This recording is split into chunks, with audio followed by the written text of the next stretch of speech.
What's going on, guys, and welcome back to another video. So the past 12 months have been fairly dramatic in all aspects of life, and in particular investing as well, with a lot of new investors starting to try out their hand, and a lot of people have flocked to Trading212. So once the dust has finally settled, today I want to discuss 4 pros and 4 cons of if you should still use Trading212 now that things have kind of gone back to somewhat normality. Now, I have made a few videos in relation to this in the past, which I'll link in the description below, but today I want to kind of give an updated version for any new investors that are still thinking of picking Trading212 as a new broker, or even if you are currently using Trading212 and if you're kind of on the fence of if you should leave or not. So with all that being said, let's dive right on over to today's video.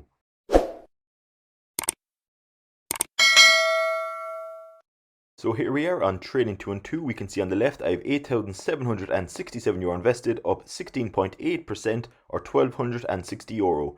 Now, even though I do use Trading212 as my main platform, I still like to look for negatives as well as positives and everything, I guess. So it kind of gives you a well-balanced review. So let's start off with the 4 positives using Trading212. So the first positive in my opinion on using Trading212 is the ability to buy fractional shares. Now, the other discount broker that I'm currently going to use is DeGiro, and you cannot buy fractional shares on DeGiro, which as a new investor, particularly, I found was a huge advantage on Trading212, because a lot of new investors, and even probably some of the more kind of experienced investors, mightn't have a lot of capital at their disposal to buy some of the more expensive stocks, such as Tesla, as an example, or even Amazon. So we can even see on the left here, that for the likes of Amazon, I have 0.097 of a share, and I have 1/5 of a share or 0.2 of Alphabet Class A. So again, this is a huge advantage, and particularly in the way I invest to dollar cost average to get a cheaper cost when any of my stocks go into the red. This is great because I can buy fractional shares, which really does help with dollar cost averaging.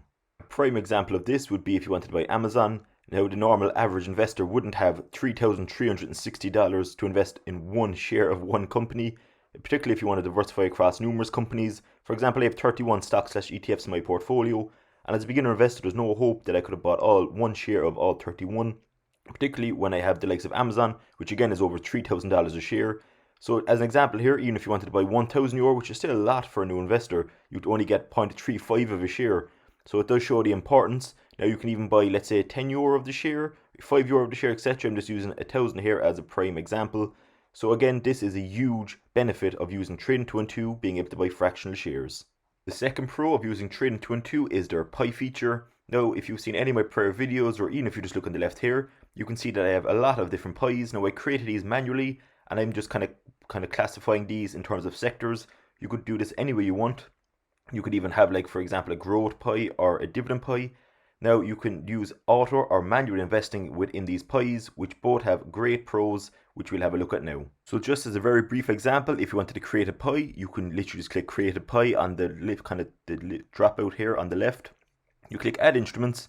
Now, for the purpose of this video, we'll just click add instruments, and we'll just add the likes of Apple and Neo because of the top 2 here. If we click next, we'll just call this YouTube for an example.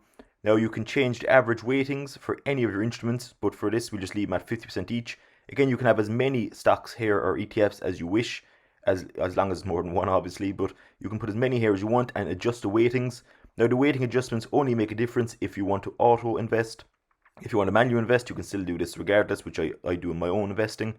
But what I like about this, for example, on the left, you can see your average annual return just based off these 2 holdings over the last 5 years. Again, this is only historical performance. It doesn't really mean that you will get 52% profit. But again, this just shows roughly how much you're going to be earning if you held these 2 companies. And again, even if you adjust the weightings, these percentages will change as well. So then, if you just want to go to next, then get asked if you want to auto or manually invest. Now, you can make up your mind at a later date, but you need to pick one at the moment. So if you wanted to auto invest, for example, if you clicked that, you can just click next. And then you can see here that if you wanted to invest for the next 10 years, and if you wanted to put €1,000 in at each month, or again, you can change the schedule to, let's say, every fortnight, and you can have initial deposit, you can see that you'd have 383,000 over 10 years after investing 120k. So you're getting about 260,000 profit. Again, this is just a rough estimate here, but it's very I really like this kind of feature because it does show that if you have patience over the long term, you can make a lot of money. Now again, we can see here the YouTube video pie that we created there. I don't really want to go into too much detail about how you actually create it because it's quite straightforward, and again, I don't want to insult your intelligence. So it's quite easy to do.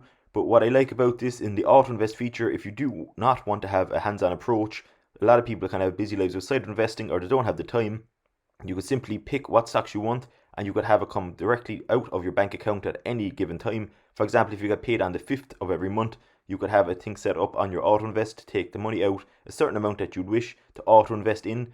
Now this does help take the emotion out of the markets because you don't actually have to see what's going on in the short term, which again probably is a good thing because the emotion in the market is the reason a lot of traders fail. So auto invest feature is a huge benefit, and again, if you want to manually invest, you can still do so. Like I just use this feature just to clump different sectors together. So I'm quite happy with how this feature is going at the moment, and it's definitely my second pro. The third pro is probably the main reason why the majority of investors, including myself, joined Trading212, and that's because they probably have the lowest fees in the market. And at the time when I actually invested first within Trading212, they were completely commission free. So that's probably a con as well later on that we'll discuss. But for now, they are still probably the lowest of even the discount brokers, which is a great added incentive. Because, for example, if you wanted to invest in the likes of DeGiro, which is another discount broker, you have to pay commissions anytime you buy and sell shares, as well as FX fees, should I say. Again, you'd have to pay FX fees now as well on Trading212, just due to recently. But again, it's still a huge benefit here as a kind of a new investor, that if you have a small amount of capital, your fees and commissions won't eat up your overall profits. So that's definitely another really encouraging factor for new investors. And the fourth pro that a lot of other brokers are lacking, again, this is a huge kind of way forward for new investors as well, is that these kind of brokers are customizable. So for example, here we can just see we changed my theme in the background to dark instead of light. Now again, that's not going to make you more money obviously, but it's certainly the way forward for new investors, the kind of newer investors, unlike some of the older boring style brokerages that kind of have been well known over the years. But again, this doesn't mean again that it doesn't give you extra capital or doesn't give you extra gains obviously, but it is nice to be able to do because you can customize things the way you want. So for example, on the left here, there's videos for beginners and advanced investors, so it's really helpful as well if you want to know anything. And there's a good community base here as well if you have any questions, and there's even Q&As that are already on threads or trends on their forum that are very useful, so I would advise looking at those. And even again with the pie feature, that's all fully customizable to whichever way you would like, and you can also share your pies, a new feature that is currently on the mobile app. So that's very useful if you want to look at other people's pies, and you can even copy the pies if you wish. Obviously you need to do your own due diligence, but again, it's a huge feature going forward, and I really do like the feature. Now obviously we're using the web app at the moment, but the mobile app is very easy to use and it's probably even better looking than the web app.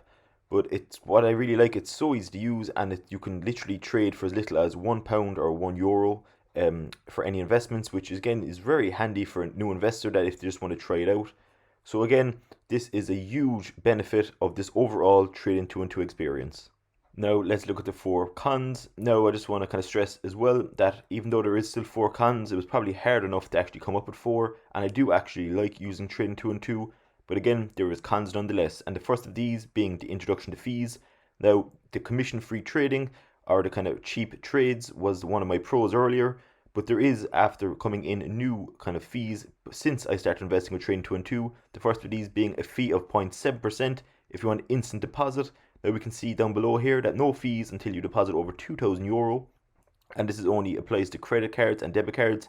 Now there is a way around this, obviously. If you want to use a bank transfer, it takes about 2 to 3 business days to go through, but if you have patience, unlike me, you can do this. But again, a way to counteract this is just always have cash reserves ready to go. So for example, even if I didn't want to trade today, I could deposit money through a bank transfer, so it'll be in by, like today is Thursday, so it'll be in by next maybe Monday or Tuesday for when I do want to trade. So that's definitely a way around it.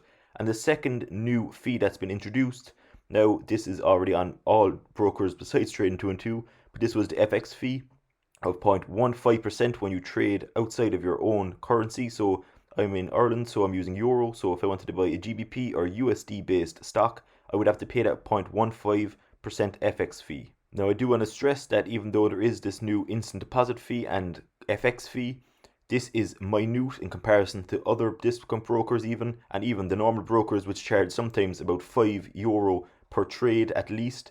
So FX fees should have been introduced probably earlier than they were, but it's kind of a small bit annoying that they have slowly started to introduce these two fees, and who knows, there might even be more fees down the line. Now the second con, which I find bizarre and has been happening since even late December, early January, is that Trading212 have had to shut out new user accounts and there has been a massive backlog or lag.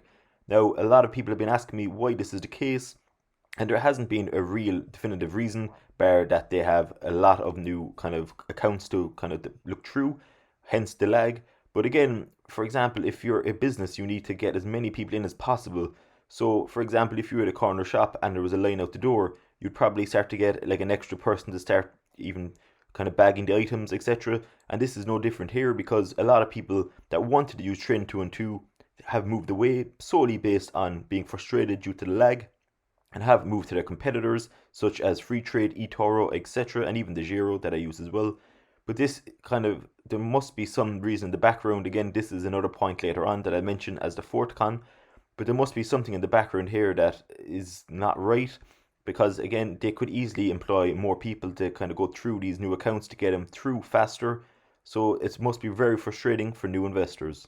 It's worth noting that this article was back in January, but again, people have been asking me up until about last week of this reason and they're still waiting. So I'd be very interested to know in the comment section below if firstly you finally got accepted and how long did it take you, and secondly if you are still waiting. I'd be very interested to know in the comment section below.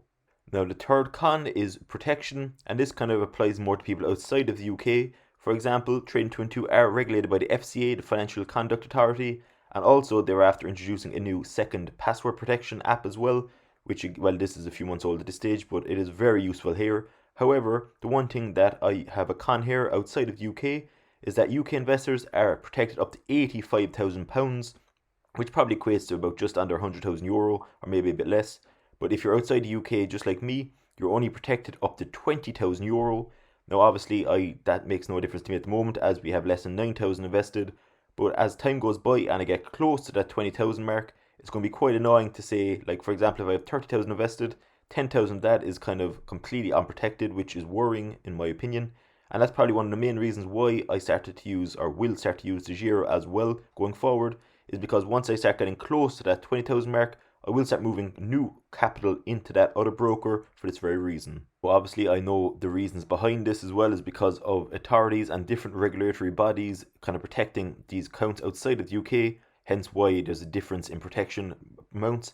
But with the Giro, you are protected up to €100,000, so that's a huge benefit. Now again, we'll probably never have 100,000 invested, well, not for the foreseeable future anyway. But again, it's always nice kind of knowing that your funds are protected. And it's probably worth stressing as well that it's very unlikely that any of these kind of brokers are going to go bust. Again, they've been around a while at the moment and they have a lot of users. So again, it's just precautionary measure really. And even if you could be protected up to 80,000 here, just like the UK investors, I still would kind of recommend using a second or even third broker as well. Just like stocks, you should be diversified in case anything goes wrong.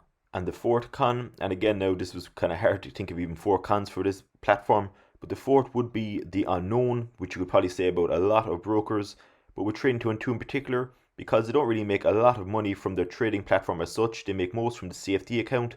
Obviously now they are using the FX fees and also the instant deposit fees, but again they are minute amounts of money.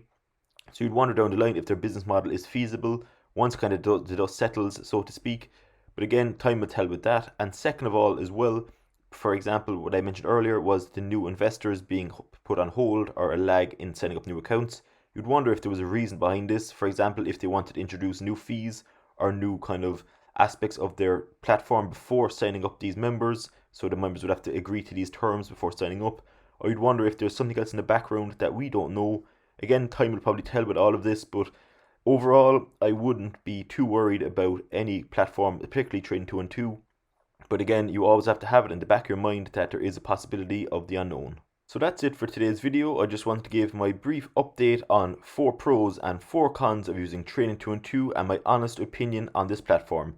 If you found this video anyway helpful or entertaining, it'd be much appreciated as always if you're new around here, if you consider subscribing to the channel, and if you could smash that like button, it would really help me and the channel out going forward. And finally, most importantly, I'd like to know your honest opinions on maybe a pro and a con of using this platform in your own opinion. Thanks very much, enjoy your Thursday, and I will see y'all in tomorrow's video.